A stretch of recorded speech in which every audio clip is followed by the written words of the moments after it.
Is this the biggest paradox in modern cricket that a player who dominates Test cricket but somehow struggles to survive in T20 eyes?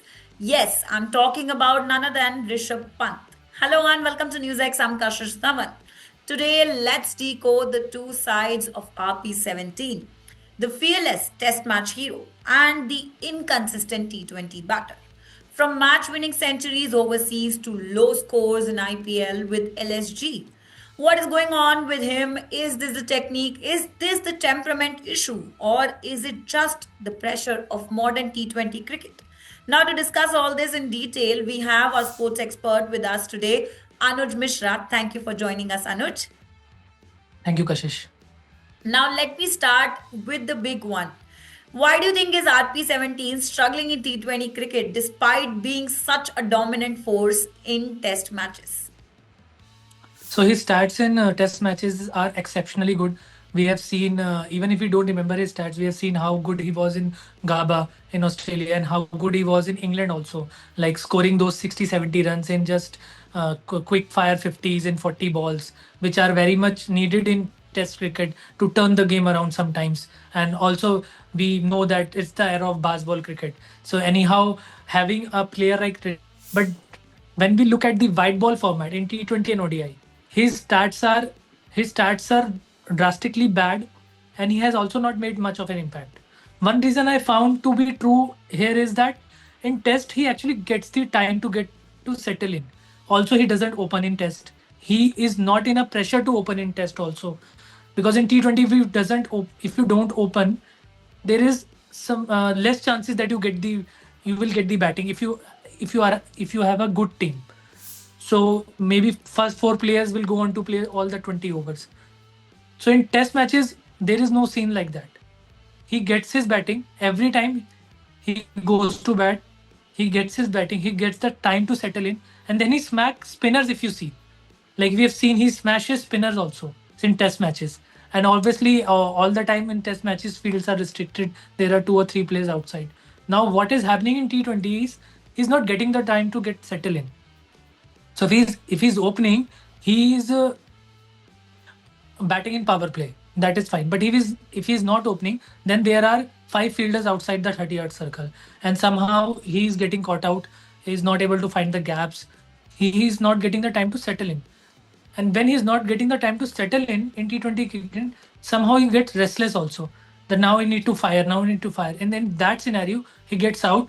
And obviously, that is why we see scores like scoring 75 runs in five matches, scoring 109 runs in current IPL season in five matches. Kashish. Exactly. So, of course, he has shown like multiple signs of inconsistency when it comes to IPL. But when we have seen him perform so aggressively in Test cricket, everyone actually has been raising the same question: is like, what is going on with Rishabh Pant? Has he lost that touch all over again? And now coming to my another question, do you think like Pant has shown signs of inconsistency in IPLs? Like one season when he was in Delhi Capitals, he performed. Then he came to LSG. He could not perform until the last match. And then in this season, he has started, and then there are many more matches ahead of LSG. Do you think he will find his consistency in this season of IPL? So to answer the first question, I don't think he is being inconsistent, because if he is inconsistent, there will be glimpses of him scoring good runs. He is actually consistently inconsistent. So inconsistency is कि आपने एक match में अच्छा खेला, एक में बेकार खेला, बट वो तो किसी मैच में भी अच्छा नहीं खेला ना. तो he is consistently inconsistent. That last match that he smashed some runs in last season of IPL, I consider it as a fluke, because you were consistently bad in every match, and then last game you played. So we don't have further matches to actually judge you also, na. We have a current IPL season right now to judge you, and in those matches you are not playing good. You are actually not playing good. And then we see reels of him chatting with franchise owner, and then obviously all the talks going on that how franchising are keep pressurizing the player, how they pressurized KL Rahul also. That is a different thing. I personally also don't feel bad, because This is a franchise cricket. You have actually given your consent to play this. We all work in corporates and we all know what's the pressure is. If we also don't perform, our bosses obviously pressurize us to perform. That is very normal. In franchise cricket, it's just that it is visible on TV, but our humiliation is not visible on TV. So nobody gets to know that how we are also being pressurized. So that is very normal. So you cannot take the shield of pressure. Pressure will always be there. And you have played for India. उसमें तो ज़्यादा pressure होता है. IPL में तो फिर भी pressure नहीं है. You will get in IPL. I've always said that IPL is the easiest cricket for a player because there is a short 14 matches that you will be getting it. In Indian team, you're not sure. Ishan Kishan was dropped after scoring a double century. In IPL, at least you are sure that even if you play bad, and if you are an Indian cricketer, you will get all the 14 matches. So it's on you to regain your form back in those 14 matches. That you can do by practicing hard. Also, that you can do by giving much of a game time to you. If you're thinking that you are not getting balls to play, you can open also. You are the captain. Kashish. Exactly. And then see, now the thing comes to the price tag in IPL. He is the richest.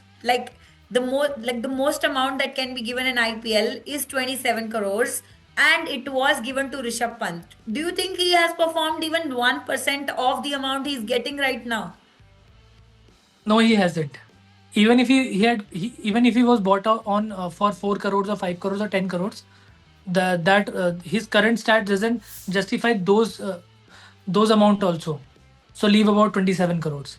But having a price tag is actually a monkey on your back, because even if you are bought for 50 crores, as I said, there are 6 balls in an over. You can hit 6 sixes only. You won't be able to hit 8 sixes. Even if you are bought for 100 crores, you won't be able to score 400 runs in a T20 match. There are certain limitation attached to your skill set. So getting a price tag of 27 crores is not a thing. Point is, he's actually in a bad form. So even if he was bought for 12 crores, he would still be playing like this. But do you But think this amount is actually the expectations they are coming with this amount? Are they working somehow against him? every time it will work against him or any other player who is the expensive player, because he will never be able to justify it. Nor was Yuvraj Singh, nor was Chris Morris. Chris Morris was also one time the most expensive player for as an all-rounder. As an all-rounder and as a foreign player, he was the most expensive buy for Rajasthan Royals. He was not able to justify it. Neither was Pat Cummins, neither did Yuvraj Singh. So you will never be able to justify the price tag. You will be able to justify the price tag if you are bought for 5 crores and you went on to take the orange cap or purple cap, like most players does who are bought for 2 crores. They justify it.